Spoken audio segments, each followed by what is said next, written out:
What is the carers strategy? So the carers strategy is a high-level document which sets out how we want to support carers over the next 5 years. The aim of the strategy, and why it's different from strategies that we've had before, is that this is across the county, the city and health colleagues and wider partners with Nottinghamshire, so that for once we've got a joined up complete collective strategy for all age carers. And that's why it's so exciting. It's different. It's very different because it is across all the city and county, so we don't get that postcode lottery again. We have the opportunity to do this together and help inform services going forward. In all honesty, I don't think city and Notts have always got it right before. Carers haven't always had the greatest of services. I mean, you've done your best, but involving carers in co-production means that those services going forward have got a better a potential, at least, for a better outlook. So I think that's why. But I agree that we need something that's different and we need a different approach. And I think as time goes on, we build and develop on the services that we've had and we learn from what's happened in the past. But the best way to do that is to involve people who are using those services or might potentially be using them in the future. I think the fact that it's city, county and health all together and it's a joint strategy that will cover all those bases makes a real difference, because that's what's going to make the difference for the carers, looking at both health and social care opportunities and services for them. And it's an opportunity to raise the profile of carers in places where perhaps people don't think carers automatically as a first point of where people are using services. So long term, what difference will the strategy make? So this is a 5-year strategy. It doesn't mean that from day one we've got everything right. It means that it's the start of a journey and the start of a wider conversation with more partners and more carers and more people who are involved in delivering services and receiving services. It's an opportunity to build and develop on what we've got and to listen to how that's working and what we need to put in place for the future. So it's the start of a journey, it's the start of a conversation, and hopefully that's a different conversation from the ones that we've had in the past. But this strategy will sit at the heart of these services. So these services will be commissioned on the basis that they'll have to refer back to this strategy when they're designing their services and running these services. So the fact that carers have been involved in designing this means that hopefully that these services should more look at the whole aspect of the carer's life and their needs going forward into those services. So hopefully over the course of the 5 years we should get services that really meet the overall needs of the carer in all the guises of caring, not just in certain roles as some carers have been quite hidden from services previously, and hopefully this strategy will help encompass all carers now. It gives a framework, doesn't it, for everything to build from for the next 5 years. And as you said, Sarah, having the carer involvement in designing the strategy and then hopefully still continuing the involvement of the carers as it progresses through the whole 5 years, looking at how it's working and what needs to evolve and change. And this is only the from start. It. Absolutely. You know, as you said, it's not going to get it right in 1 or 2 years or even maybe 5 years, but it will give us a concrete base to go forward and keep building. Well, I think that's it. And behind the strategy we'll set action plans. So sometimes they'll be joint with partner organisations, other times they'll be unique and individual to particular services or particular organisations. But it's those action plans where the detail will be about what needs to happen and what needs to be different or what needs to be put in place, and that will be the bit that people can come back to and return to over time to see what's working and update it if it's not. But it's the chance for this two-way conversation and dialogue to start and continue now. With carers being involved in it from the beginning, we'll still be holding you guys to account. You'll still be accountable because we're not going anywhere. We are partners with you now, and we're quite passionate about being involved and staying involved. Absolutely. What did you learn from working together? I mean, there's a lot. That's quite a big thing to talk about, what we learnt from working together. But I think ultimately the most important thing was that we want the same things. We do, absolutely want the same things. I think I learnt that you guys have got a lot more constraints on you than I thought you had. There's a lot more rules and laws and things that you have to abide by.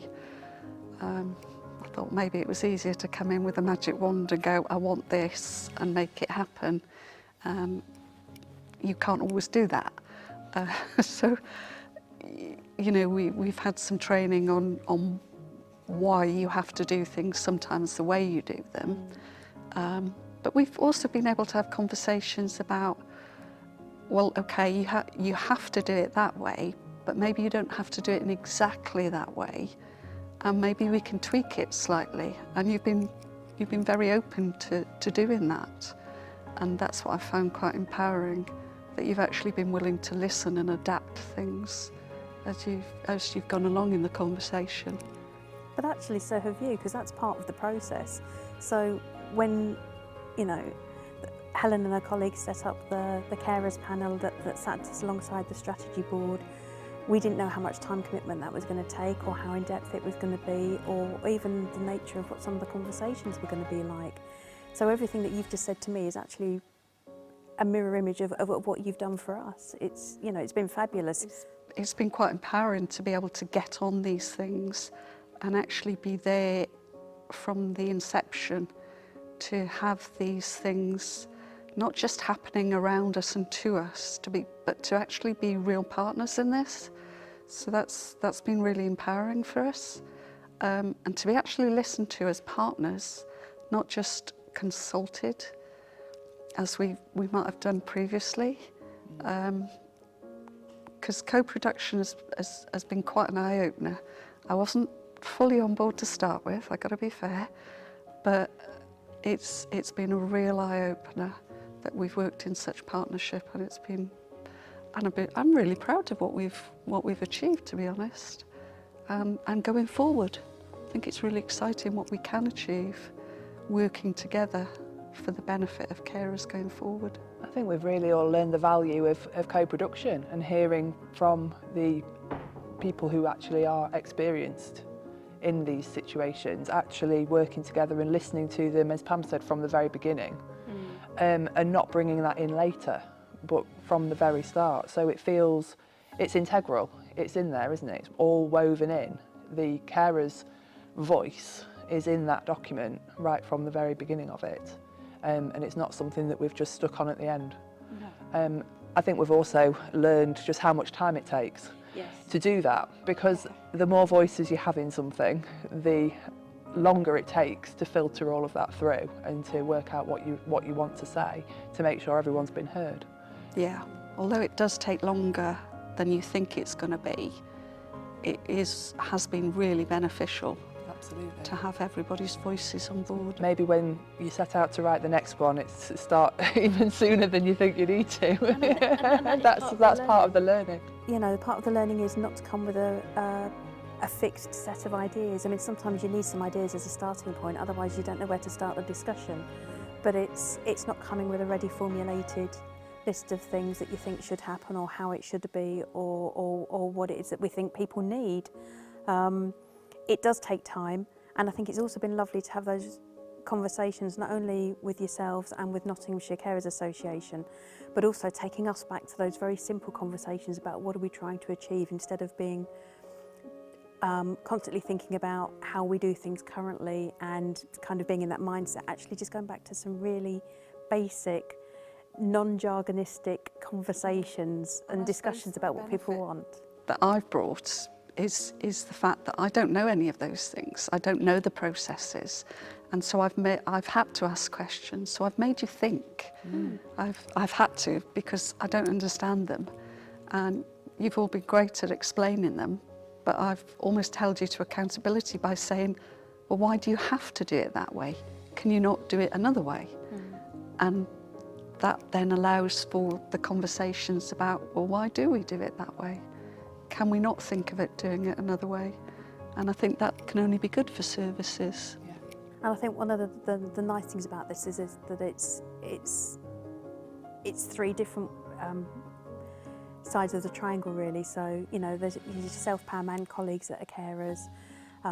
There's obviously the local authority and health aspect of it, the commissioners, but actually having Nottinghamshire Carers Association on board as well has really helped, because what that means is that there's been times when actually it's been really helpful for yourself to have separate discussions, and potentially we've not been there, and space to think and have those kind of, you know, broader conversations and digest what's happened at previous meetings, and you know, and some of that relationship building has been fantastic. Absolutely, but the key to it all is everybody in any of those meetings, we've all got the same shared purpose, and that's to make things improve for carers in Nottingham and Nottingham City, isn't it, Nottinghamshire? And everybody there shows that passion, and that's what's really enjoyable about being part of this. And bringing all their experiences to that discussion as well, all the different facets. No one carer can have the experience of everything, and we've got so many different voices at those meetings, bringing such a wealth of experience, you know, and having that forum just to be able to discuss those things has been amazing. And the group of carers we've got, I mean, we're so lucky in that they look open, they're just open-minded to think about all carers. Yes, you come with your own experiences and your own difficulties and obstacles that you face personally, but all of you have talked about the wider carer community and looked at it from all angles, not just from your own point of view, and that is what's made it exceptional. Would you encourage other carers to get involved? Absolutely. If you're not involved, it's almost like not being able to vote. You know, your voice has to be heard. I know everybody doesn't have a lot of time, but even being part of a carers group, you know, if your group can send a representative, that they can feed overall experiences into things, they can be part of a conversation. But, you know, just by looking on the Carer Space website, for example, you might find that there's groups or projects that would be interesting for you to get involved in. They might be just a few hours of your time, they might be a few weeks or a few months of your time. So it's about what time you've got to give. And just because you're a carer, you know, it's really good to have your brain stretched a little bit and do something different. But you've got skills, you've got knowledge that you've accumulated. You talk to other people who are carers a lot of the time. And so, yeah, it's really valuable to bring that experience to situations where people commissioning services may not have that experience, that lived experience. So, yeah, I'd really encourage people to get involved and have their voices heard. I think that's the key, isn't it? To find out what level of involvement you can give, and we will help to find a way for you to contribute if that is what you can do. I mean, you've put hours and hours of time into this, but that doesn't have to be the same. No, you can contribute just by listening to one of the webinars and dropping an email with your views in. It could be as simple as that. You want to have your voice heard, say something. You know, there's ways to say it. There's the consultations out at the minute, the strategy consultation. It's about people joining in. It's wanting to be heard, but having that right to be heard as well. Yeah. So yeah, definitely encourage people carers to become involved. And the strategy is just the start. Absolutely. Of the ways that people are going to be able to get involved, isn't it? It's just the starting point. Yeah, and I think you've kind of really sort of made that point well, that one of the things that we've learned is that we don't necessarily have to do things in the way that looks like a structure that we have in the council. It doesn't have to be formal meetings. We can invite people to get involved and welcome people in lots of different ways. And again, that's where we really need your help, because that's the relationship building that I was referring to earlier, is that actually, you know, you're collating everything, you're identifying themes, you're identifying trends, things that are particularly important for carers or they're particularly passionate about, and having that kind of one-to-one conversation with them, however that takes place. And that's fantastic. And it's about making it as easy as possible for people to get involved through that, isn't it? It's about we can do it via email, we can pick up a telephone. It doesn't have to be that you have to be available at a certain time on a certain day. There are ways around it. And you don't even have to leave your home for meetings because they're on Zoom most of the time. So you can stay in your home, still do your caring responsibilities and still join in. And how does it make you feel? Quite empowered actually, because it's nice to feel like you're listened to, and that's pretty empowering, because sometimes it's quite lonely being a carer. If your voice isn't being heard as well, you can just feel almost like you're drowning sometimes. Then you talk to other carers and you find that your experiences are not dissimilar to other carers, even across completely different sectors of caring. And you think, well, why is nobody doing anything about this issue? You know, don't they understand? Don't they get it?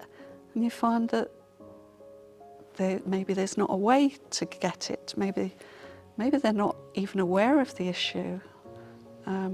Carer space that way is another way we can feed that issue up, that people can feed into carer space, and carer space can feed that issue up to the powers that be in Nottinghamshire. So that's another avenue for carers to become involved. Absolutely. And share their views and get topics and themes from their groups or even individually out there so that they're recognised. Brilliant. So as a commission service, I know I feel very privileged to be in the position that we're in, to have these conversations with the carers and also to be having the conversations with the commissioners as well, so that we know what people want and we can help to make that happen for them as well, which is it's a privilege to have been part of it all and to continue to be part of it all and to be listening to carers and finding out what they want to see and to try and help them to get the answers to those questions and those issues and things that have been obstacles for them. Well, as carers, we don't always know how to. No. We know we've got an issue, but we don't quite understand how we can get that resolved. You know, sometimes you're just exhausted from caring and you want somebody to do something about a problem, but you've not got the time or the energy to work on that yourself. And it's about going, I need some help. I need somebody to help me on this. And knowing that somebody else might be able to tackle that as an overall problem.